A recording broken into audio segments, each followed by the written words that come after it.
nuestros ojos, se seca su venida, se oyen ya los pasos del rey que se aproxima. Tanta ley aún nos queda, denunciar al pueblo urgente que Jesús está volviendo, victorioso y esplendente. Pronto vendrá, Cristo muy pronto vendrá, pronto vendrá, pronto Jesús volverá.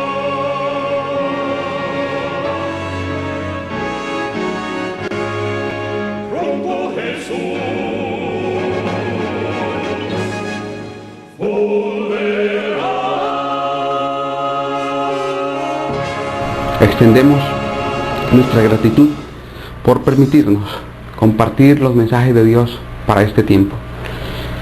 En esta oportunidad vamos a estudiar el tema la marca de la bestia. ¿Qué es la marca de la bestia? Algunos responderán que es un microchip que se insertará en la mano o en la frente de los seres humanos, donde se codificará todo para ubicar a las personas y perseguirlas de alguna manera tecnológica. Otros explican que es el código de barras que aparece en los productos que compramos en los supermercados. Todas estas explicaciones superfluas, vanas e irreales no concuerdan con el simbolismo del libro del Apocalipsis. Apocalipsis capítulo 13 nos define qué es la marca de la bestia, quién es la bestia y qué poder impone la marca de la bestia. Vamos a empezar a recordar estos símbolos. En un tema anterior vimos que el capítulo 13 de Apocalipsis, versos 1 al 10, presenta un imperio conocido como la bestia, semejante a un leopardo, con 7 cabezas y 10 cuernos, que tenía sus patas como de oso, y que había recibido el poder, el trono y autoridad de parte del dragón. Bien hemos demostrado que ese poder representa al imperio papal. Según el verso 5 de Apocalipsis 13, este poder dominaría el mundo durante 42 meses proféticos, es decir, 1260 años literales, o 1260 días proféticos, como aparece en Apocalipsis capítulo 12, versículo 6. El verso 10 del capítulo 13 de Apocalipsis dice cómo culminaría el periodo de dominio mundial del papado. El que lleva en cautividad va en cautividad. El que a cuchillo matare, es necesario que a cuchillo sea muerto. Aquí está la paciencia y la fe de los santos. El pueblo de Dios debía esperar con paciencia hasta que llegara el cumplimiento del versículo 10 del capítulo 13 de Apocalipsis. El cumplimiento llegó en el año 1798, cuando el general francés Berthier penetró en el Vaticano, tomó a Juan Ángel Braschi, el Papa Pío VI, prisionero y lo llevó al exilio. En ese momento, el que llevaba en cautividad fue llevado cautivo. Muchos papas ordenaron apresar, perseguir, oprimir, torturar y matar a los hijos de Dios. Una suerte similar ocurriría al Papa en un momento específico de la historia, cuando terminara su periodo de dominio mundial. 1798, año exacto en que terminan los 1260 años del poderío papal sobre el mundo, cuando dominaron las naciones de la tierra e impusieron sus dogmas, leyes y ordenanzas. Persiguieron, mataron, torturaron y destruyeron la vida y la dignidad, las propiedades y el nombre de aquellos hombres que se opusieron a sus dogmas, herejías e imposiciones antibíblicas. Aquí vemos que esto ocurrió en 1798. El Papa Pío VI fue llevado del finado Valencia en Francia y allí murió en el exilio. Su muerte se cumplió cerrando el versículo que dice: el que a cuchillo matare, es necesario que a cuchillo sea muerto. Se había cumplido entonces el verso 3 de Apocalipsis 13. Vi una de sus cabezas como herida de muerte, y la llaga de su muerte fue curada. Entonces el papado fue herido como de muerte. Su cabeza, el Papa, fue llevado al exilio y finalmente muerto. Pero la profecía también indica que su herida sería curada. Poco tiempo después, ya en el año 1800, el 14 de agosto del año 1800, se estableció un nuevo Papa, empezó a ser curada la herida papal, y esta se completó de curar en 1929, cuando Benito Mussolini realizó el Tratado de Letrán, reintegrando la autoridad sobre el dominio papal en un territorio específico de tierra, lo que hoy se llama la ciudad-estado del Vaticano. A partir de allí empezó el cumplimiento de la fase final del versículo 3, y se maravilló toda la tierra en pos de la bestia. A partir de allí el papado está recuperando su hegemonía mundial, su poder en el mundo, especialmente en el pontificado de Juan Pablo II. Este hombre especialmente fue utilizado para acercar a las naciones al poder papal, para recuperar el dominio y la influencia política del papado sobre el mundo. Karol Wojtyła fue un instrumento útil especialmente en las manos de Estados Unidos y aliado con el poder imperial de Norteamérica para hacer caer el comunismo en Rusia, en la Unión Soviética.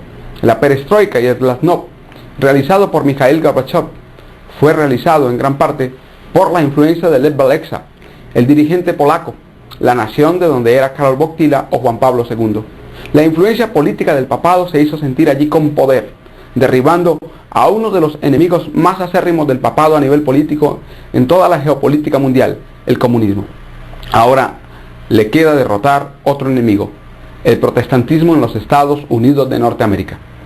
Pero su derrota será sutil, no abiertamente con una guerra a través de las armas, no con una invasión militar, sino con el dominio de las conciencias de los dirigentes de Norteamérica y a través de ello con la opresión sobre todo el pueblo norteamericano. ¿Dónde encontramos eso en la Biblia? Allí mismo, en Apocalipsis capítulo 13, versículo 11 en adelante. Se presenta una nueva bestia. Después vi otra bestia que subía de la tierra y tenía 2 cuernos semejantes a los de un cordero, mas hablaba como un dragón. Aquí tenemos un poder extraño y misterioso, donde conjuga 2 características totalmente opuestas. Primero tiene 2 cuernos a la semejanza de un cordero, pero luego habla como un dragón. Aquí se presenta el contraste de un poder o de un imperio. Daniel 7:23 nos aclara que bestia es imperio, de un imperio que surgiría de una manera mansa, bondadosa y sencilla, aún con características cristianas como de cordero, pero que finalmente sea un instrumento de Satanás, el dragón, según Apocalipsis capítulo 12, versículo 9. Aquí tenemos una nación que subía de la tierra, que crece como una planta. En Daniel, en el capítulo 7, vemos el surgimiento de los imperios que dominaron al mundo en la antigüedad: Babilonia, Medo-Persia, Grecia y Roma, como combatiendo entre los 4 vientos que atacaban allí en medio de la mar. Surgía uno tras otro, haciendo sucumbir la potencia anterior por medio de terribles conflictos bélicos en zonas habitadas por multitudes de seres humanos.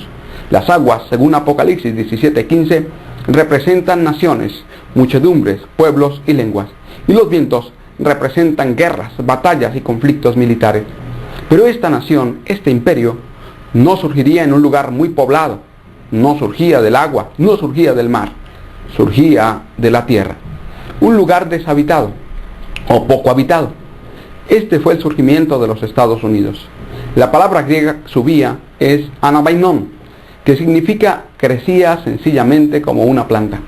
Así como una planta crece de manera sencilla y natural, la nación norteamericana había de surgir, y su surgimiento estaba en pleno desarrollo en el año 1798. La secuencia profética nos deja en el verso 10 en 1798, cuando el papado es herido y el papa es llevado prisionero por Bertier. Ahora, en ese periodo de tiempo, la otra bestia estaba surgiendo en el mundo.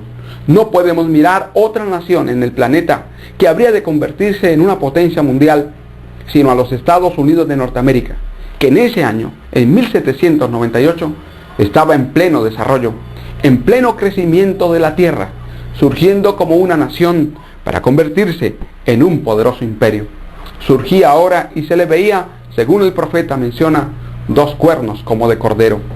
La nación fue establecida con 2 principios fundamentales: la libertad de conciencia religiosa y la libertad política. Allí, los que establecieron esta nación tenían el propósito de establecer una nación sin rey y una religión sin papa.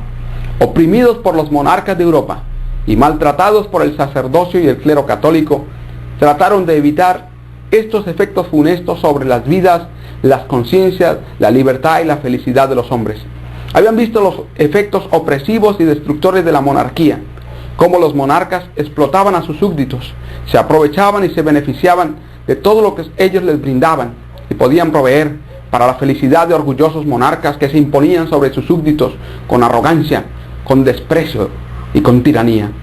También habían sufrido los efectos opresivos de otro imperio, el imperio papal, que oprimía sus conciencias, que manipulaba sus derechos y que les impedía la libertad de creer en Dios, adorarle y servirle según sus propias convicciones individuales. Cansados de estos dos medios opresivos, decidieron establecer una nación que no llevara estas marcas, ninguna de estas cargas, y entonces establecieron en la Constitución de Norteamérica los principios fundamentales del republicanismo y el protestantismo. Así esta nación crece con dos cuernos como de cordero: la libertad de conciencia religiosa y la libertad política, protestantismo y republicanismo. Esto fue lo que observó el profeta cuando esta nación crecía. En su mansedumbre, inocencia y crecimiento original no se manifestaron las características despóticas de Europa, el despotismo de los monarcas y la arrogancia de los papas. Ahora se concedió libertad para elegir a las autoridades mediante el voto, el establecimiento de la democracia, y cada uno podía adorar y servir a Dios según sus convicciones individuales de conciencia. Estos dos principios fundamentales han sido la base del poderío, del crecimiento y de la grandeza de los Estados Unidos de Norteamérica. Muy diferente a las condiciones de Latinoamérica, donde la opresión imperial por los monarcas españoles en la mayoría de países y, por otro lado, de los monarcas portugueses en Brasil, no diferenciaron mucho a Latinoamérica de Europa. Además, estas naciones tuvieron la desventura de ser dominados y poseídos por el catolicismo romano. Allí se evangelizó, según entre comillas, a los indígenas de estas zonas con un mosquete o una cruz. Se colocaba el mosquete sobre el pecho del indígena y al frente una cruz. Si él asentía a la cruz, no le disparaban. Si rechazaba la cruz, un disparo del mosquete le esperaba. Los indígenas, al ver los resultados de rechazar ese tipo de evangelización, entonces asentían, y de esa manera, entre comillas, la Iglesia Católica evangelizó a Latinoamérica. De esa forma, la opresión papal y la opresión de los reyes dominó a Latinoamérica como había dominado Europa. Pero Estados Unidos se vio libre de esos dos medios opresivos y empezó a crecer y florecer como una poderosa nación. En 1775 inician las luchas de independencia contra el Imperio inglés. El 4 de julio de 1776 se establece la independencia de los Estados Unidos de Norteamérica. En 1777 se reunieron en Congreso y adoptaron los artículos de la Confederación. Estaban allí los primeros 3 estados que conformaron inicialmente los Estados Unidos de Norteamérica: New Hampshire, Massachusetts, Rhode Island, Connecticut, New York, New Jersey, Pennsylvania, Delaware, Maryland, Virginia, Carolina del Norte, Carolina del Sur y Georgia. En 1783 terminó la Guerra de Independencia, realizando un tratado de paz con la Gran Bretaña, que reconocía la independencia de los Estados Unidos de Norteamérica y le concedía más de 2 millones de kilómetros cuadrados de territorio. En 1787 se elaboró uno de los documentos más valiosos de toda la historia de la humanidad. Thomas Jefferson fue el hombre encargado de redactar los artículos de la Constitución de los Estados Unidos, que vio su nacimiento en 1787. El 26 de julio de 1788 la ratificaron 11 de los 13 estados originales y entró en vigor el 1 de marzo de 1789. Para el año 1798, el momento en que la profecía presenta el surgimiento de los Estados Unidos, estaba en pleno desarrollo. Estaba creciendo como una planta de la tierra, tal como el profeta lo observó. En el discurso inicial, dado por George Washington, el primer presidente de los Estados Unidos de Norteamérica, pronunció unas palabras que tienen vinculación con el surgimiento de esta nación. Él expresó: ningún pueblo puede sentirse más obligado que el de los Estados Unidos a reconocer y adorar la mano invisible que dirige los asuntos de los hombres. Cada paso que haya dado hacia adelante para obtener el carácter de nación independiente parece haber sido distinguido por alguna muestra de actuación providencial. El Señor en su misericordia entonces había provisto un lugar para que los hombres y mujeres perseguidos de todas las naciones de la tierra, los oprimidos hijos de Dios, que querían adorar y servir al Señor libremente, encontraran un lugar de refugio en el suelo de los Estados Unidos de Norteamérica. Así nació esta nación. Así surgió este nuevo poder, este nuevo imperio, en los fundamentos del cristianismo, para acoger a los hombres y mujeres peregrinos de todas las naciones que quisieran servir a Dios libremente y que quisieran tener el derecho de elegir a sus dirigentes que habrían de gobernarlos. Así surgen los Estados Unidos de Norteamérica. Pero la profecía no termina allí. Presenta un notable contraste entre su nacimiento, su surgimiento manso y fundamentado en el cristianismo, su desarrollo y su degradación final. Apocalipsis 13 presenta allí mismo, en el versículo 11, que esta bestia, que surgía de la tierra y que al principio tenía 2 cuernos semejantes a los de un cordero, finalmente hablaría como un dragón. El profeta dice: más hablaba como dragón. Aquí vemos una contradicción marcada entre lo que esta nación profesa ser y lo que realmente es. Vemos la degradación de los Estados Unidos. Paso a paso, esta nación se ha ido apartando de Dios. Los principios originales han sido pisoteados vez tras vez. Hemos visto cómo los Estados Unidos de Norteamérica, al convertirse en el imperio más poderoso de la tierra, ha oprimido a hombres y mujeres de diversas naciones en todos los confines del planeta. Ha hablado como dragón en muchas oportunidades. Pobres, mujeres, niños, ancianos, mutilados, heridos, maltratados y despedazados por las armas norteamericanas, dan testimonio a través de las décadas del cumplimiento de esta profecía. Pero esta profecía tiene un cumplimiento específico hacia el pueblo de Dios. El libro de Apocalipsis, el capítulo 12, el versículo 13, muestra una característica especial del dragón. Y cuando vio el dragón que él había sido arrojado a la tierra, persiguió a la mujer que había parido al hijo varón. Segunda de Corintios 11:2 y Efesios capítulo 5 presenta a la mujer como la iglesia. El dragón perseguiría a la iglesia. El hecho de que Estados Unidos, la nación que nació bajo el fundamento del cristianismo, perseguiría a la iglesia cristiana, es lo que anuncia la parte final del versículo 11 de Apocalipsis 13. Estados Unidos entonces adjurará de sus principios de libertad de conciencia religiosa.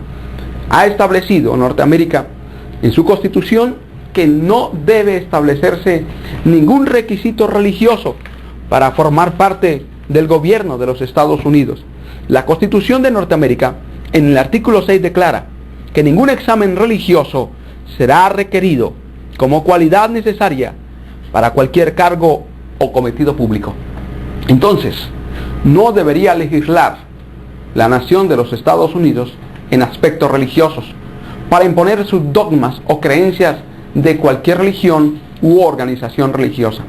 Pero este principio será adjurado por Norteamérica, la nación que surgió para apoyar los desvalidos hijos de Dios, los perseguidos cristianos de Europa que huían con el deseo de servir libremente al Señor.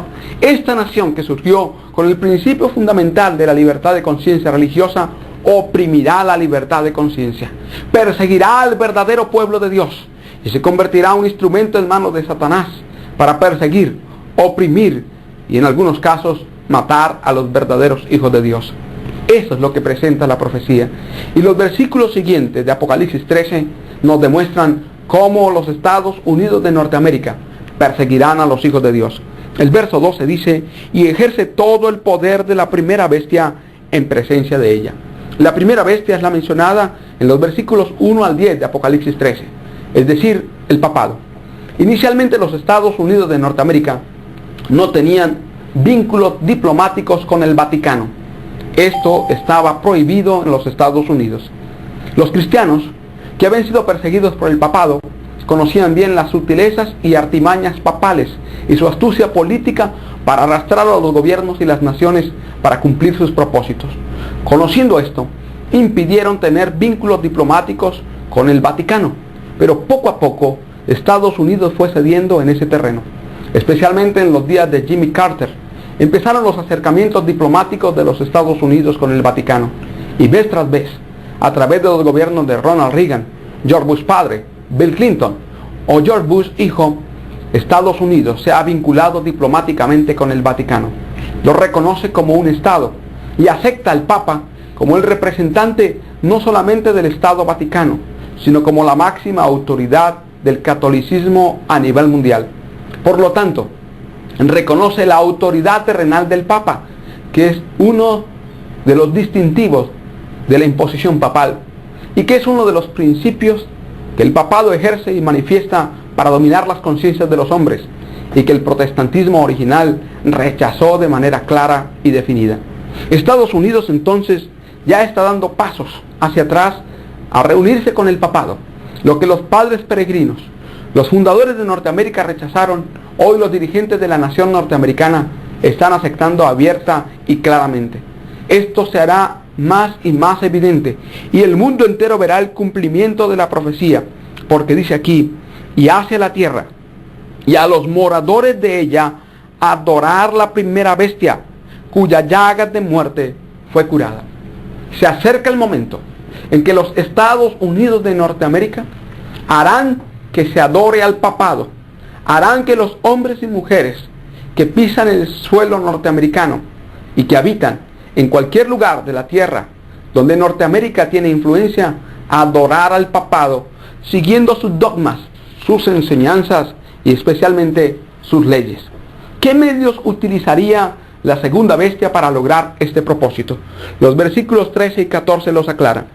Y hace grandes señales, de tal manera que aún hace descender fuego del cielo a la tierra delante de los hombres, y engaña a los moradores de la tierra por las señales que le ha sido dado hacer en presencia de la bestia.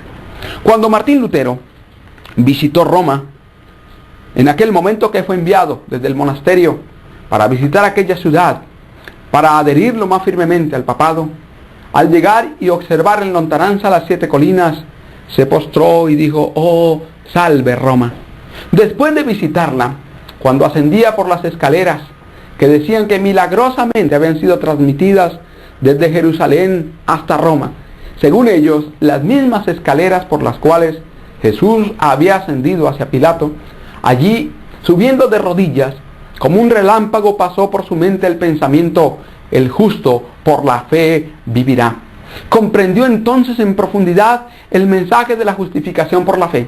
Entendió que las peregrinaciones, que subir de rodillas por las escaleras, que entrar de rodillas a los templos, que flagelarse, maltratarse o castigar el cuerpo no gana méritos delante de Dios, que el único mérito es el de Cristo y que el único medio de aferrarse a esos méritos es la fe en el Salvador y Redentor. Comprendió que la justificación, el perdón de los pecados, es por la fe en los méritos del Salvador y que Cristo es la única esperanza de salvación del pecador. Al salir de aquella ciudad, expresó ahora un pensamiento muy diferente al que expresó cuando entró en ella. Dijo: si el infierno existe en algún lugar, está debajo de Roma, y de él salen todas las inmundicias que se practican en esa ciudad. Hoy bien, podríamos decir lo mismo de los Estados Unidos de Norteamérica. Si existiera el infierno como los seres humanos lo creen, entonces existiría debajo de los Estados Unidos. Y de allí salen todas las inmundicias que contaminan no solo a esa nación, sino al orbe entero, a todo el planeta. El espiritismo es presentado en estos versículos 13 y 14 de Apocalipsis 13. El poder demoníaco de hacer señales para engañar a los hombres. El espiritismo se está manifestando de manera especial en los Estados Unidos de Norteamérica. Allí es donde el movimiento de la nueva era ha tenido mayor auge. Allí es donde se estableció en 1966 por Anton LaVey, por primera vez en el mundo, la iglesia de Satanás. Allí es donde Aleister Crowley ha realizado sus encuentros espiritistas. Allí es donde multitudes de hombres y mujeres consultan a diario el horóscopo los astrólogos, donde la hechicería y el espiritismo ha tenido un auge poderoso, donde las enseñanzas de la nueva era, a través de las películas de Hollywood, fluyen a todo el mundo para corromper y contaminar las mentes de los hombres y arrastrarlos al espiritismo.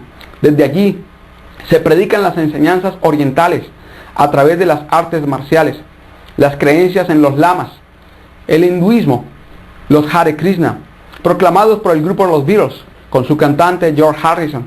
El resurgimiento del paganismo ha tenido su auge especialmente en los Estados Unidos de Norteamérica. Unido a ello, allí el protestantismo inició los movimientos carismáticos del tiempo del fin. Aquellos hombres y mujeres traídos como esclavos de África fingieron aceptar el cristianismo, pero ahora hicieron una mezcla entre el culto vudú, sus danzas y tambores, con los cánticos cristianos.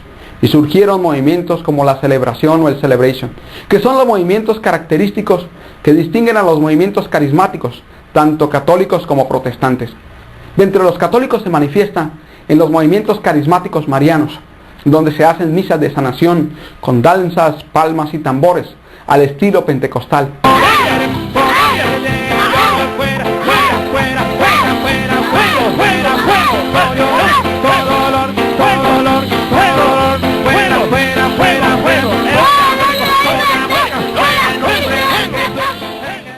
Dentro de los pentecostales, los ritmos como el jazz, el rhythm and blues y el mismo rock and roll, originado en los tambores de África y traídos por los esclavos africanos a Norteamérica, han pululado en las iglesias.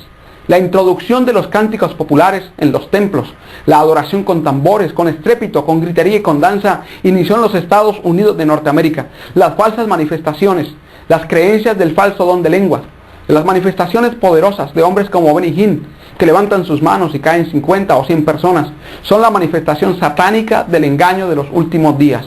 No es este el poder del Espíritu Santo. No es este el poder de Dios el que se está manifestando. Recientemente, por ejemplo, Benny Hinn fue descubierto consumiendo opio con algunos de sus compañeros de labores en la predicación en su ministerio evangélico. Sacerdotes católicos romanos han sido descubiertos en Norteamérica en la infracción de la violación al principio divino de respetar la dignidad infantil. La violación de los niños por parte de los sacerdotes católicos romanos en Norteamérica ha disminuido las arcas del romanismo en Norteamérica y ha en alguna forma desenmascarado la realidad del papado.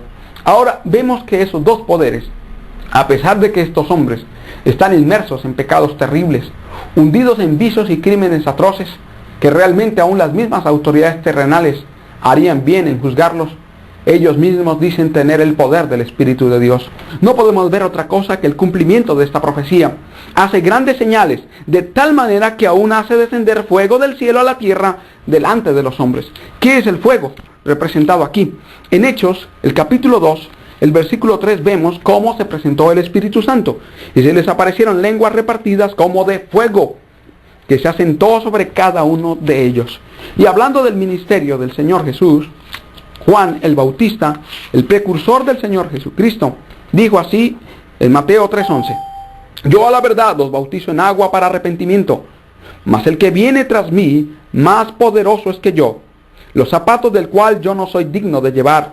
Él os bautizará en Espíritu Santo y en fuego. Aquí entonces vemos en estos dos pasajes, Hechos 2:3 y Mateo 3:11, que el fuego es un símbolo del Espíritu Santo. El hecho de hacer descender fuego a la tierra a la vista de los hombres representa la falsificación de los dones y del poder del Espíritu Santo a través del protestantismo apóstata. Y esto se manifestaría de manera especial en los Estados Unidos de Norteamérica. Esta profecía se está cumpliendo. Aquí en Mateo 24, versículo 24, el Señor dice que se levantarán falsos cristos y falsos profetas, y harán grandes señales y milagros. Si fuera posible, engañarán aún a los escogidos. Estas manifestaciones milagrosas están engañando a los moradores de la tierra. Hombres y mujeres, al ver ese poder sobrenatural que algunos hombres han recibido, dicen como decían de Simón el Mago, Hechos capítulo 8, este es el poder de Dios llamado grande. Cuando realmente, noten ustedes las palabras del apóstol Pedro al hombre que decía ser un mensajero de Dios. A aquel hombre, a quien los hombres de aquella época consideraban llenos del poder de Dios. Notemos la diferencia entre lo que ellos decían y lo que le dijo el apóstol Pedro. al cual oían todos atentamente. Versículo 10 de Hechos 8. Desde el más pequeño hasta el más grande, diciendo, esta es la gran virtud de Dios, o este es el gran poder de Dios. Ahora, este hombre vino, fingió convertirse y se bautizó. Al ver el poder que acompañaba a los apóstoles, veamos lo que dice Pedro con relación a Simón.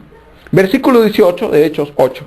Y como vio Simón que por la imposición de las manos de los apóstoles se daba el Espíritu Santo, les ofreció dinero, diciendo, dadme también a mí esta potestad, que a cualquiera que pusiere las manos encima reciba el Espíritu Santo. Entonces Pedro le dijo, tu dinero perezca contigo, que piensas que el don de Dios se gane por dinero. No tienes tu parte ni suerte en este negocio, porque tu corazón no es recto delante de Dios. Arrepiéntete pues de esta tu maldad, y ruega a Dios, si quizás te será perdonado el pensamiento de tu corazón, porque en hiel de amargura y en prisión de maldad veo que estás. Un hombre que estaba prisionero de Satanás hacía obras milagrosas y la gente decía que era el poder de Dios. Es lo mismo que se está cumpliendo hoy. Aquellas organizaciones que están pisoteando abiertamente los mandamientos de Dios tienen un poder asombroso de hacer milagros. Conocí un caso en Pereira, Colombia. Aquí un hombre tenía un poder asombroso. Según ellos dicen, levantaba paralíticos. Y los periódicos así lo manifestaban. Hablaba en diversas lenguas y otras manifestaciones. A la par, había una banda tenebrosa que atracaba negocios y hasta bancos. Finalmente la banda fue desmantelada y encontraron al jefe. Era el mismo pastor que hacía esos milagros. ¿Era este el poder de Dios? ¿Era el Señor, el fuego del Espíritu Santo, el que se manifestaba allí? No, era parte del cumplimiento de esta profecía. Satanás haciendo bajar fuego del cielo a la vista de los hombres. Estas manifestaciones milagrosas falsas aumentarán. A medida que se acerque la imposición de la marca de la bestia, estas iglesias recibirán más poder de parte de Satanás para arrastrar multitudes que siguen a los hombres por las manifestaciones sobrenaturales que ellos revelan y no por lo que dice la palabra de Dios. En Juan 10:41, el Señor Jesús habló de Juan el Bautista y dijo, a la verdad ninguna señal hizo, pero todo lo que él dijo era verdad. El pueblo de Dios no se distinguirá por milagros o manifestaciones sobrenaturales, aunque lo recibirá en el tiempo del fin bajo el poder de la lluvia tardía. Pero la distinción del pueblo remanente es hablar y vivir la verdad como Juan el Bautista. Es presentar claramente el mensaje de Dios e invitar a los pecadores a aceptar el Cordero de Dios que quita el pecado del mundo. Entonces en los Estados Unidos de Norteamérica el poder espiritista aumentará en gran manera, tanto entre los paganos, la nueva era, tanto entre los católicos romanos como entre los protestantes, el falso profeta o la segunda bestia presentada aquí, ya que Estados Unidos es una nación protestante.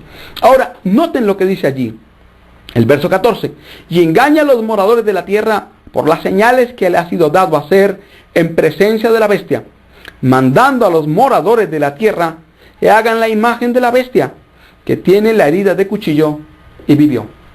La bestia que tiene la herida de cuchillo es el papado. Una imagen la podemos ver en un espejo. Cuando nos observamos en un espejo, vemos una imagen. Representa lo que nosotros somos. Una imagen de la bestia es una representación de lo que ha sido el papado. ¿Qué ha sido el papado? Un poder religioso que usó el poder político para imponer sus dogmas y establecer sus creencias y persiguió a aquellos que no aceptaron sus doctrinas. Es decir, una iglesia que tiene en sus manos el poder del Estado para oprimir, perseguir y matar. Eso es la bestia. La imagen de la bestia será un poder similar. El papado arguye que la Inquisición no era en sí un sistema papal, que la Inquisición no mató ni a un solo creyente, que todos fueron muertos por el poder civil. Pero la Inquisición era el sistema que juzgaba a estos creyentes. Sus juicios eran netamente religiosos en la mayoría de los casos. Eran acusados de herejía los que eran llevados ante el tribunal de la Inquisición. Y el tribunal de la Inquisición decidía quién era hereje y decidía la pena que debía sufrir, la tortura o la muerte. La autoridad civil ejecutaba lo que el poder católico romano le ordenaba, y así más de 80 millones de cristianos murieron. Esto será repetido por los Estados Unidos de Norteamérica. Cuando las iglesias principales de los Estados Unidos se unan en puntos comunes de doctrina y ahora apelen al poder civil, al Estado, para imponer sus dogmas y perseguir a los que no acepten sus creencias, los Estados Unidos de Norteamérica habrán levantado la imagen de la bestia. Este hecho se viene cumpliendo desde hace algún tiempo. Los movimientos ecuménicos en los Estados Unidos de Norteamérica han tomado gran auge. El propósito del movimiento ecuménico en Norteamérica es establecer los dogmas y las creencias de las iglesias protestantes en la nación de Norteamérica como una imposición civil. Hay algunos movimientos. Uno de ellos se llama la Coalición Cristiana. Esta famosa Coalición Cristiana es dirigida por un pastor llamado Pat Robertson, que tomó auge a nivel internacional no hace muchos años al manifestar públicamente su actitud intolerante, consejero principal de George W. Bush. Entonces, escuchando las expresiones del presidente venezolano Hugo Chávez, Pat Robertson públicamente dijo: la única forma de librarnos de Chávez es mandándolo a matar. Públicamente, un hombre que dirige un grupo llamado la Coalición Cristiana no tuvo reparos para que en los medios de comunicación expresara abiertamente su deseo de que asesinaran el gobernante de una nación. Si ese es su propósito, con un político reconocido, con un gobernante de otro país, ¿cuál será su propósito con aquellos que no acepten sus imposiciones y no tengan autoridad política, no tengan reconocimiento internacional? Allí se ve el espíritu de intolerancia que está apoderándose de estos hombres que dirigen a Norteamérica, y cómo esta intolerancia está creciendo constantemente. Arguyen que su propósito es muy elevado. Dicen que su deseo es restaurar los principios morales en los Estados Unidos. Se esconden en causas benéficas como la lucha contra el aborto, la lucha contra el homosexualismo, el ataque al secularismo que está apoderándose de las naciones.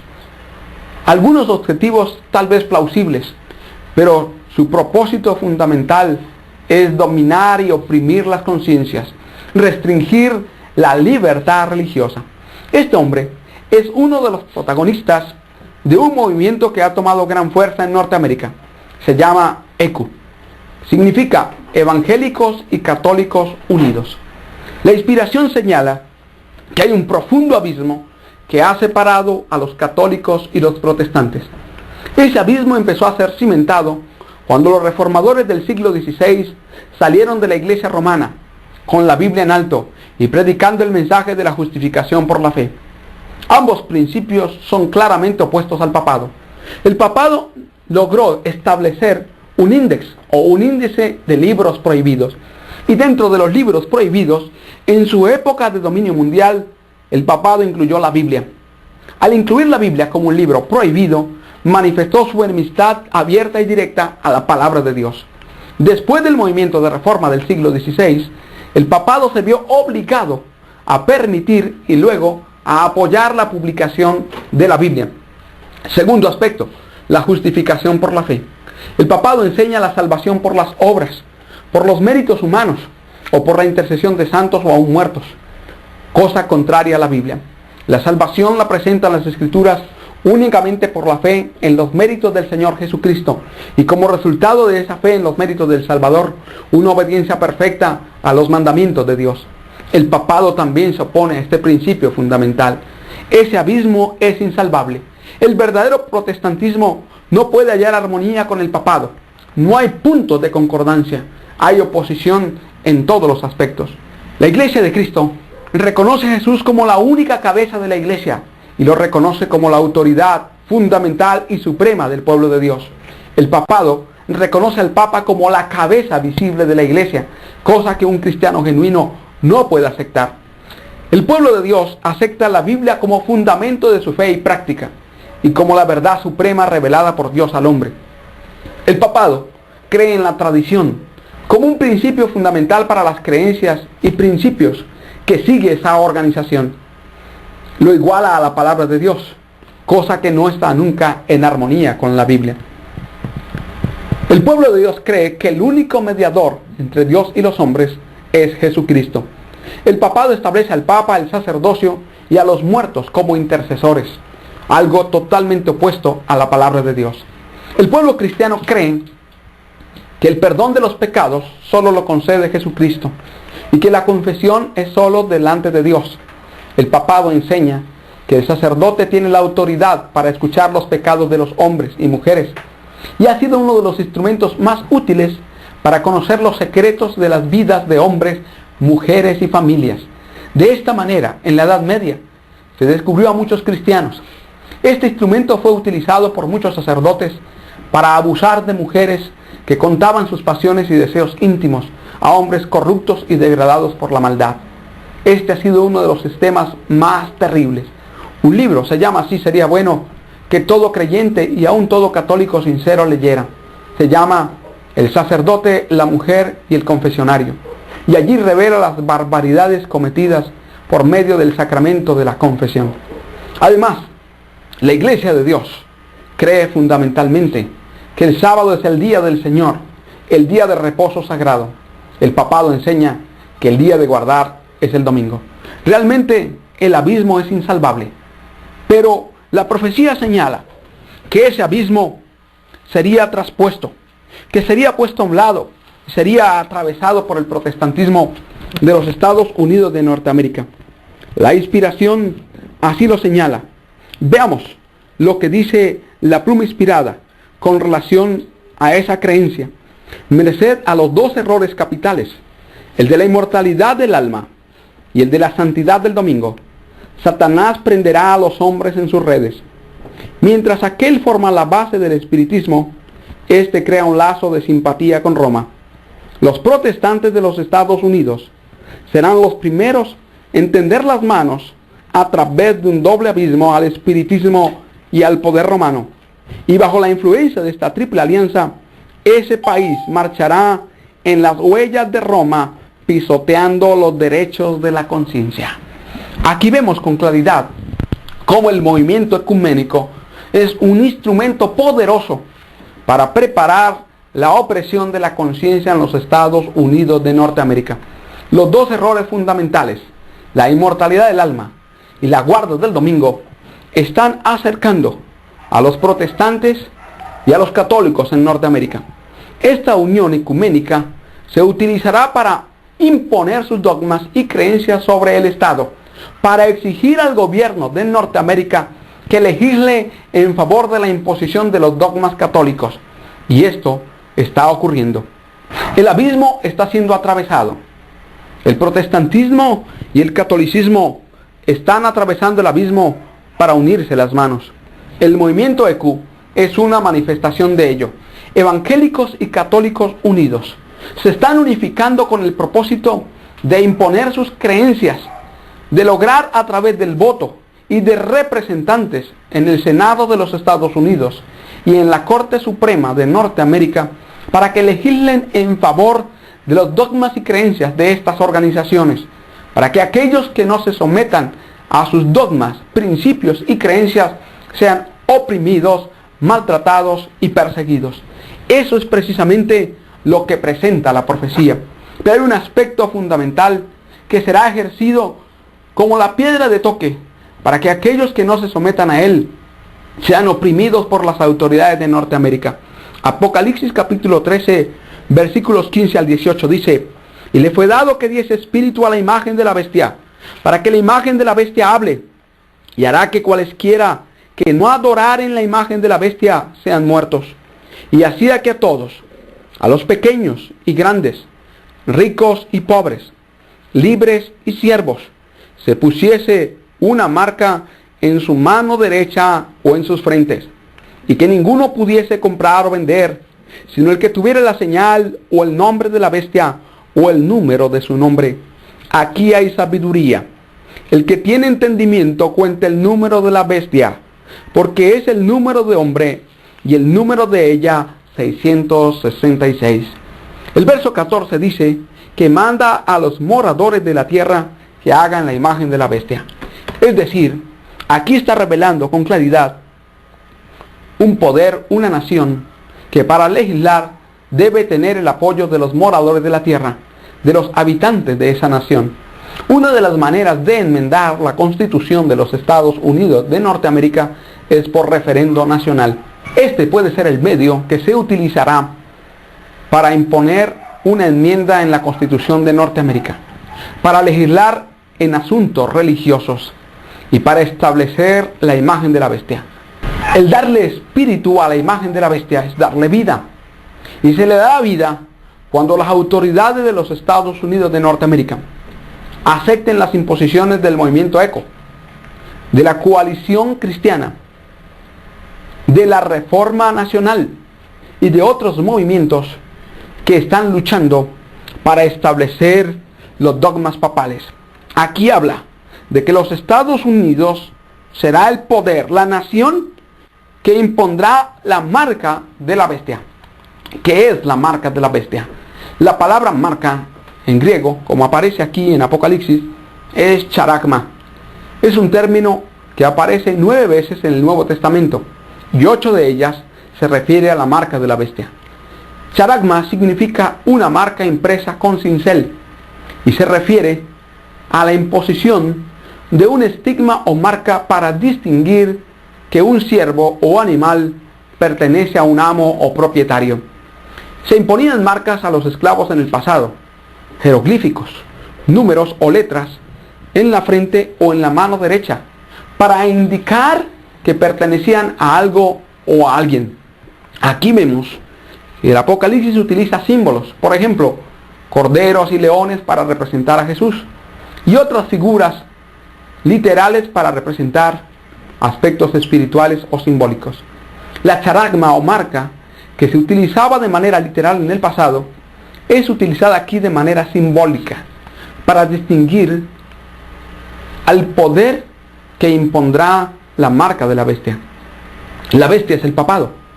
¿Cuál es la marca distintiva del poder papal? ¿Qué es lo que distingue a la Iglesia Católica Romana en el aspecto religioso? Daniel capítulo 7, versículo 25 nos responde esta pregunta. Veámoslo. Y hablará palabras contra el Altísimo, y a los santos del Altísimo quebrantará, y pensará en mudar los tiempos y la ley, y entregados serán en su mano hasta tiempo y tiempos y el medio de un tiempo. Pensaría en mudar los tiempos y la ley. El papado procuró cambiar la ley de Dios. Pensó en hacerlo.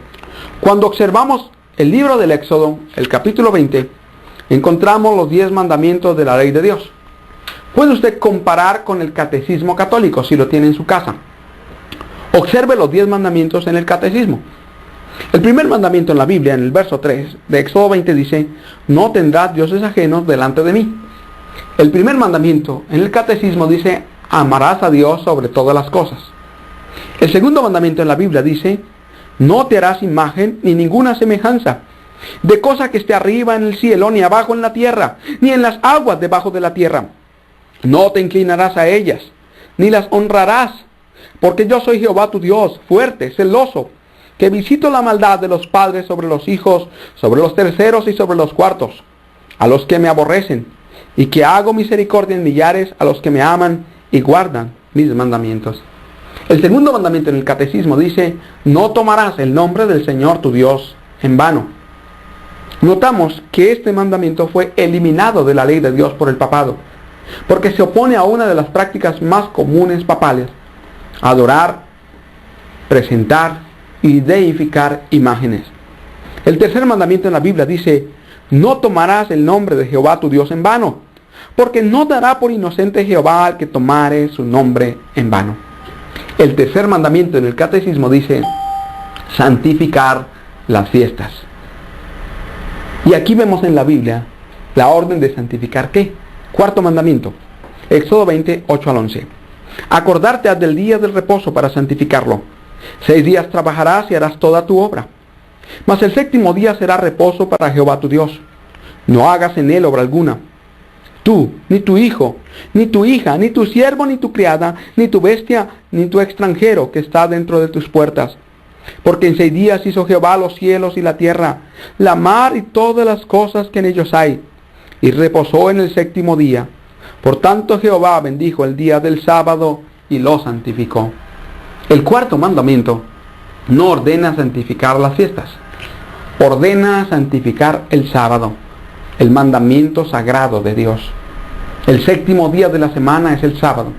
Es el día de reposo establecido en la creación, según dice aquí en el mismo 4º mandamiento. Y es el único día sagrado que encontramos en toda la Biblia.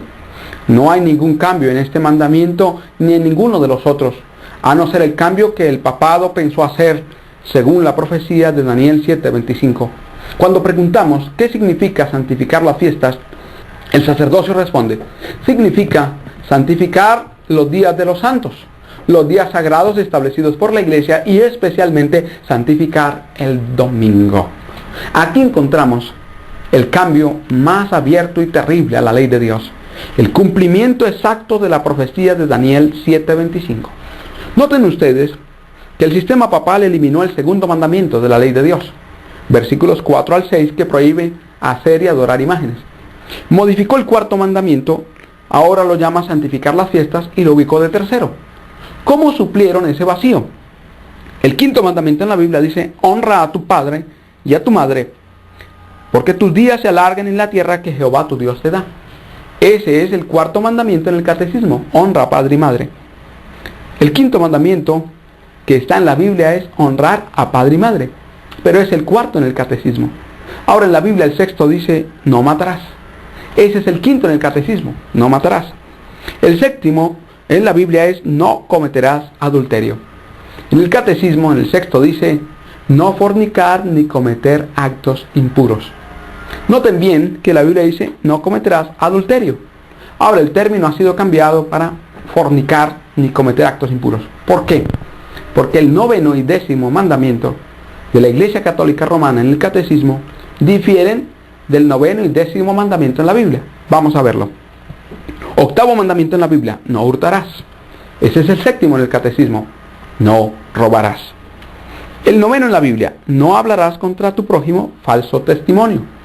Ese es el 8º en el catecismo: no mentirás. Ahora en la Biblia falta uno solo, el 10º. En el catecismo nota usted que faltan 2. ¿Qué dice la Biblia? No codiciarás la casa de tu prójimo, no codiciarás la mujer de tu prójimo, ni su siervo, ni su criada, ni su buey, ni su asno, ni cosa alguna de tu prójimo. Es el 10º mandamiento, que prohíbe codiciar todo lo que pertenece a nuestro prójimo.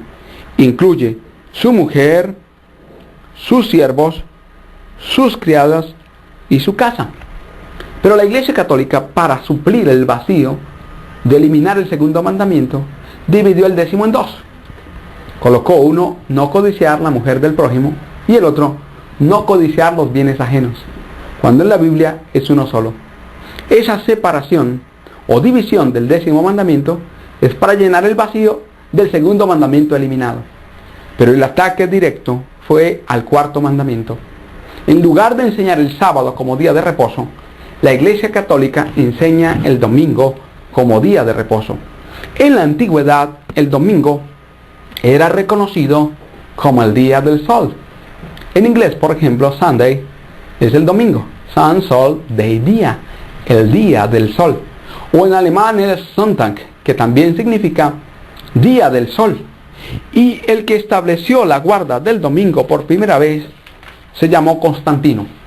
Aquel emperador que fingió haber aceptado el cristianismo, pero fue un disfraz político, especialmente para ganar a los cristianos bajo su dominio, autoridad y poder.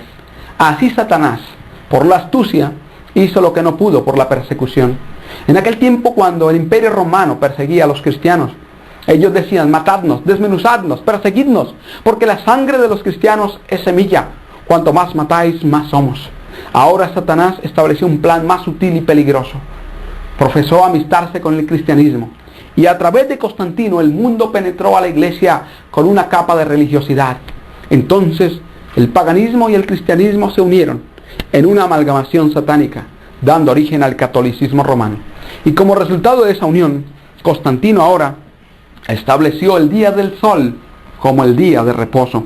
Noten ustedes el decreto establecido por Constantino el 7 de marzo del año 321, que todos los jueces y todos los habitantes de la ciudad y todos los mercaderes y artesanos descansen el venerable día del sol. El primer día de la semana es llamado día del sol, empero que los labradores atiendan con plena libertad al cautivo de los campos, ya que acontece a menudo que ningún otro día es tan adecuado para la siembra del grano o para plantar la viña. De aquí que no se deba dejar pasar el tiempo favorable concedido por el cielo. Descansen todos los jueces, la plebe de las ciudades y los oficios de todas las artes el venerable día del sol, pero trabajen libre y lícitamente en las faenas agrícolas establecidos en los campos. Notamos que la primera ley dominical tenía una incidencia principal sobre las ciudades. Todos los habitantes de las ciudades debían obedecer el día del sol. Así se estableció la primera ley dominical. Esto se repetirá en el tiempo del fin. Los Estados Unidos de Norteamérica establecerán una ley dominical obligatoria, haciendo obedecer los dogmas de la Iglesia Católica Romana. Esta es la marca de la bestia. Aquí notamos entonces que la marca distintiva del poder católico romano es la guarda del domingo. El día venerable del sol, el día del sol pagano, ha sido establecido como el día de reposo para la Iglesia Católica Romana. Monseñor Gibbons se le pregunta, ¿cuál es la señal de autoridad de la Iglesia Católica Romana? Es su autoridad para cambiar el día de reposo. Ustedes no pueden encontrar en la Biblia ninguna evidencia de que Jesucristo o los apóstoles hayan cambiado el día de reposo. Pero dice él, nosotros, la Iglesia Católica Romana, con nuestra autoridad, hemos establecido el domingo como día de reposo. Y los protestantes, obedeciendo el domingo, guardándolo como día de reposo, reconocen nuestra autoridad. Allí él evidencia que es la marca de autoridad de la Iglesia Católica Romana. Ni la Biblia en el Antiguo Testamento, ni la Biblia en el Nuevo Testamento, ni los patriarcas, profetas o apóstoles señalaron un cambio en el día de reposo. El sábado es el día de Jehová desde que el Señor lo estableció en el Edén, como lo ratificó en el Sinaí o como lo reveló en su obediencia aquí en esta tierra. Muchos protestantes, siguiendo los pasos del romanismo, arguyen que Jesús murió para eliminar el sábado como día de reposo y que al resucitar en domingo demostró que el domingo es el día del Señor. Pero las palabras del Nuevo Testamento refutan claramente ese argumento falso. En Lucas 23, 54 al 56 vemos que era el día de la víspera de la Pascua, cuando el Salvador murió, y estaba para rayar el sábado. Y las mujeres que con él habían venido de Galilea, siguieron también y vieron el sepulcro, y cómo fue puesto su cuerpo. Y vueltas aparejaron drogas aromáticas y ungüentos, y reposaron el sábado conforme al mandamiento. Aquellas mujeres que habían estado con Jesús en su ministerio, que habían escuchado sus predicaciones, que habían visto sus milagros, que le habían servido y comido con él en la misma mesa, seguían observando el sábado conforme al mandamiento. Esto demuestra que en su ministerio el Señor Jesús nunca enseñó que el sábado debería dejar de guardarse. Algunos arguyen, pero ese pasaje se refiere antes de su muerte, antes de su resurrección. Ya había muerto Jesús. Estamos en el momento en que le estaban sepultando. El pasaje se refiere a un momento después de su muerte. Pero entonces no se refiere a un momento posterior a su resurrección. Fue en su sepultura. Sí, pero el Evangelio de Lucas fue escrito décadas después de la muerte y resurrección del Salvador. Y cuando él lo escribió, Jesús ya había resucitado. Y Lucas sigue diciendo que aquellas mujeres reposaron el sábado conforme al mandamiento. Tenemos muchas más evidencias en el Nuevo Testamento de que el sábado sigue siendo el día de reposo del Señor, el sello del Dios vivo. Hay una contraposición aquí entre el sello de Dios, el sábado del cuarto mandamiento, y la marca de la bestia, el domingo, el día que el papado ha tomado del paganismo y lo ha hecho la marca distintiva del poder papal, la marca de la bestia. La profecía entonces señala que los Estados Unidos de Norteamérica impondrán el domingo como día obligatorio de reposo. y harán que aquellos que no obedezcan ese día de reposo sean perseguidos. Se les prohíba comprar o vender y finalmente sean muertos. Esto es lo que encontramos en el libro de Apocalipsis, en el capítulo 13. Allí el profeta de Patmos nos dice: y le fue dado que diese espíritu a la imagen de la bestia, para que la imagen de la bestia hable, y hará que cualesquiera que no adoren la imagen de la bestia sean muertos. Los que en el suelo norteamericano no se sometan a la autoridad unida del poder papal y del poder protestante, imponiendo sus dogmas en el gobierno, para que esta nación imponga el domingo como día obligatorio de reposo, serán perseguidos y finalmente serán muertos, como dice aquí. Además, hará que todos, incluye niños, pequeños y grandes, adultos, ricos y pobres, poderosos y humildes, libres y siervos, se pusiese una marca en su mano derecha o en sus frentes, y que ninguno pudiese comprar o vender, sino el que tuviera la señal o el nombre de la bestia o el número de su nombre. ¿En qué forma entonces se impone la marca? ¿En la frente o en la mano derecha? La inspiración deja claro este aspecto y nos muestra a qué se refiere en la profecía el profeta de Patmos cuando dice estas palabras. Veámoslo. Y hacía que a todos, pequeños y grandes, se les pusiese una marca en la mano derecha o en la frente. Los hombres no solo no deben trabajar con sus manos en domingo, sino que con sus mentes deben reconocer al domingo como el día de reposo. Noten bien, aquellos que reconozcan en su mente el domingo como día de reposo reciben la marca de la bestia en la frente. Y aquellos que dejen de trabajar con sus manos en domingo reciben la marca en la mano derecha. Dos tipos de hombres y mujeres que recibirán la marca de la bestia. Unos que lo harán por convicción, los líderes del movimiento, los líderes de las organizaciones que sigan defendiendo el domingo como día de reposo serán marcados en la frente. Pero aquellos que por temor a perder los derechos civiles, por temor a perder el derecho de comprar o vender, por temor a la persecución y la muerte, se sujeten a esas leyes, a esa ley dominical, aceptarán la marca de la bestia en la mano derecha. Y no hay amonestación más terrible en la Biblia que la que da el mensaje del tercer ángel. Apocalipsis 14:9 en adelante. Y el tercer ángel lo siguió diciendo en alta voz: si alguno adora a la bestia, a la Iglesia Católica Romana, y a su imagen, las iglesias protestantes de los Estados Unidos, unidos en puntos de fe común, con el apoyo del poder civil, del poder estatal, para imponer sus dogmas. Si alguno adora a la bestia y a su imagen, y toma la señal en su frente, acepta el domingo como día de reposo, o en la mano, deja de trabajar en domingo y trabaja en sábado, este también beberá del vino de la ira de Dios. Las 7 postreras plagas que encontramos en Apocalipsis 16. Es la advertencia más terrible en toda la Biblia. Los juicios más espantosos enviados por Dios serán atribuidos, derramados sobre los hombres y mujeres que acepten la marca de la bestia el día domingo como día de reposo, el cual está echado puro en el cáliz de su ira, y será atormentado con fuego y azufre delante de los santos ángeles y delante del Cordero. Se le amonesta que además de ser destruido y aniquilado por las plagas, de sufrir los efectos de las 7 plagas postreras, será despertado después del milenio para ser arrojado en el lago de fuego y azufre y aniquilado completamente. Los hombres y mujeres del planeta nos veremos enfrentados a 2 decretos. Un decreto establecido por los Estados Unidos de Norteamérica en el nuevo continente y por el papado en el viejo mundo, que establece el día domingo como día obligatorio de reposo. Ese decreto incluirá que aquel que no obedezca esta ley perderá los derechos civiles de comprar o vender. No será reconocido más como ciudadano de ninguna nación. No tendrá ningún beneficio civil. Finalmente se confiscarán sus propiedades y luego se atentará contra su vida. O el otro decreto, el decreto del Dios del universo, del Rey de Reyes y Señor de Señores, del Creador, que dice que si alguien acepta ese decreto de guardar el domingo como día de reposo, arrojará sobre él las plagas mencionadas en el libro de Apocalipsis 16.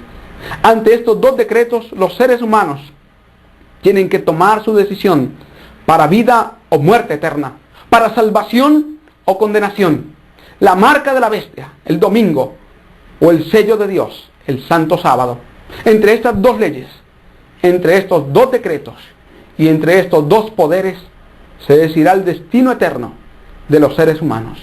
Nos corresponde acercarnos a Dios, volvernos al Creador de todas las cosas y entregar nuestra vida a su servicio y volvernos a la obediencia de sus mandamientos para reconocer el sábado como el día de reposo establecido por el Creador. Los pasos hacia la ley dominical se están dando desde años atrás en los Estados Unidos de Norteamérica. Hay un movimiento que se llama Alianza para el Día del Señor. En uno de sus folletos ellos han publicado su propósito. Dice, primero, preservar el Día del Señor, domingo, para los Estados Unidos. Segundo, obtener una alianza activa en cada estado donde no se haya organizado todavía. Y tercero, inducir al gobierno en general, hasta donde se pueda, a que dé el ejemplo en la observancia del día de reposo. El movimiento en pro de la ley dominical está avanzando rápidamente en los Estados Unidos de Norteamérica. Algunos estados en el pasado, desde el siglo XVII, establecieron leyes dominicales. Virginia, Connecticut y Baltimore. Virginia, por ejemplo, estableció una ley dominical que restringía tres aspectos. Quien infringiera por primera vez el domingo perdía el derecho a comprar y vender por un espacio de tiempo, generalmente una semana. Quien infringía por segunda vez el domingo era azotado públicamente y perdía el derecho a comprar y vender por un periodo de tiempo. Quien infringía el domingo por tercera vez era penado con la muerte. Ya los Estados Unidos de Norteamérica tienen experiencia en leyes dominicales opresivas que impiden el comprar y vender y que finalmente penan con la muerte a los que no se sujeten a estas leyes. En los años de 1888 y 1889, los Estados Unidos de Norteamérica consideraron en su Senado la posibilidad de establecer una ley dominical. El 21 de mayo de 1888, el senador H. Blair, un senador del estado de New Hampshire, proclamó y propuso una ley dominical. Una ley para restringir la degradación que ya se estaba empezando a manifestar, para acercar a la nación a Dios, para unir a las familias, para que las familias adoraran unidas al Creador en el día del Señor, entre comillas, para él el domingo. Esta ley fue detenida. No era el momento todavía, pero esta ley finalmente se establecerá. En los Estados Unidos, la degradación moral está aterrando a hombres y mujeres piadosos. Algunos sinceramente piadosos, otros con apariencia de piedad, pero sin el poder de ella. Entonces, esta degradación moral se arguye como un argumento poderoso para unificar a las iglesias y restaurar las familias norteamericanas. Muchos de ellos, al ver la crisis económica por la cual ha atravesado los Estados Unidos, dicen que Norteamérica no volverá a ser la nación poderosa que fue en el pasado hasta que las familias sean restauradas, hasta que los padres se restauren con sus hijos. Se necesita, por lo tanto, un día en que la familia americana se reúna como familia, en la cual los hijos compartan con sus padres, en la cual las familias adoren juntos y culminan diciendo, ese día es el domingo. La ley dominical avanza rápidamente. La marca de la bestia será prontamente establecida en los Estados Unidos de Norteamérica.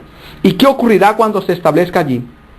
Cuando los Estados Unidos, el país de la libertad religiosa, se una con el papado para forzar la conciencia y obligar a los hombres a honrar el falso día de reposo, los habitantes de todo país del globo serán inducidos a seguir su ejemplo. Pronto veremos el cumplimiento de esta profecía. La marca de la bestia no es un microchip, no es el código de barras, es la guarda obligatoria del domingo. Estados Unidos hará que se adore al papado. Adorar proviene del verbo griego kuneo, que significa dar un beso, y tiene una connotación de rendir homenaje, tributar culto, adorar u obedecer. Entonces, los Estados Unidos harán que el mundo obedezca al papado. Ya los presidentes de los Estados Unidos, desde Jimmy Carter, Ronald Reagan, George Bush padre, Bill Clinton, George Bush hijo, se han acercado al papado de una manera asombrosa. Algunos de ellos, al ver a los papas que los visitan, por ejemplo George Bush hijo, George W. Bush, al ver a Ratzinger, escribió o publicó un artículo en el cual dice: vi los ojos de Dios, una blasfemia abierta y directa. Ustedes pudieron ver tal vez aquella noticia en la cual, en la muerte de Carlos Boctila, Juan Pablo II, Bill Clinton y George Bush padre e hijo, junto con sus esposas, fueron y se arrodillaron ante el cadáver de Juan Pablo II. Este acontecimiento demuestra pálidamente un resumen de lo que está ocurriendo en Norteamérica. El papado está recuperando su hegemonía perdida en los Estados Unidos y pronto lo dominará completamente. Cuando esto ocurra, la ley dominical será establecida y las penas más terribles se infligirán sobre los hijos de Dios. Tiempos de apuro y angustia esperan al pueblo del Señor. Las leyes de Estados Unidos se imitarán en todas las naciones del mundo y los hijos de Dios serán perseguidos y oprimidos. En ese tiempo necesitamos una experiencia espiritual que debemos empezar a adquirir desde hoy mismo. Necesitamos una fe que hoy por hoy no poseemos. Una fe que soporte el hambre, la demora y el cansancio. Una fe capaz de soportar los ataques más terribles. Una fe que no desmaye ante nada ni ante nadie. Que cual Pablo podamos decir: por lo cual estoy seguro de que ni la muerte, ni la vida, ni ángeles, ni principados, ni potestades, ni lo presente, ni lo porvenir, nos podrán separar de Cristo Jesús, Señor nuestro. En el amor de Jesús debemos obtener el poder para enfrentar al papado. En el amor de Jesús debemos obtener el poder para vencernos a nosotros mismos. En el poder de Jesús debemos obtener la gracia suficiente para obedecer la ley de Dios y mantenernos de parte de la justicia, aunque se desplomen los cielos.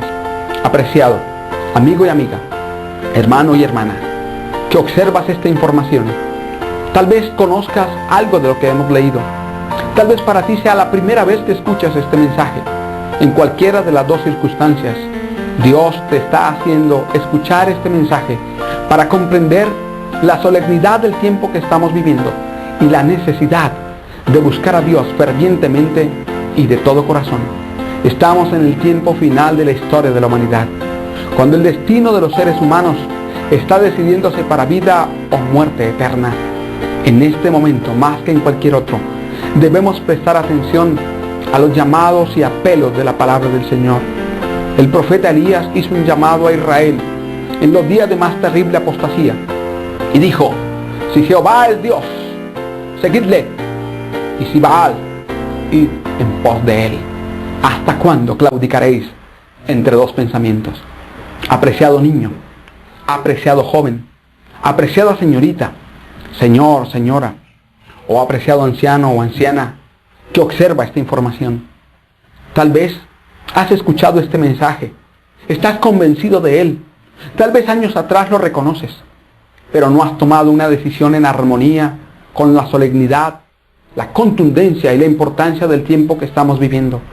Es el momento de volverse a Dios.